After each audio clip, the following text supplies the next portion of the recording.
To facilitate engaging discussions, there are a few things we need to do.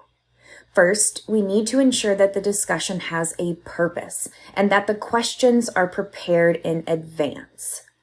Unplanned discussions can be beneficial, but they're much more difficult to facilitate and control. Stick with open-ended questions instead of questions that get you a yes or no response.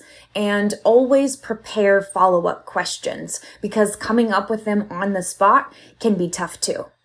Group discussions can serve a variety of purposes. They can be used to brainstorm new ideas, apply new concepts to new situations, critique ideas, and review experiences.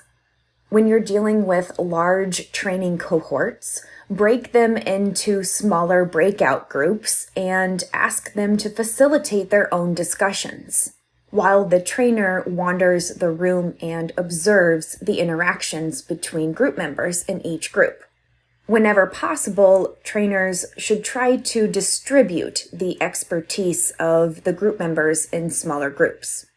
Ask them to indicate whether they are novices, experienced, or experts, and then distribute the expertise so that each group has a mixture of different levels. As you can see, there are many things for trainers to consider when teaching employees.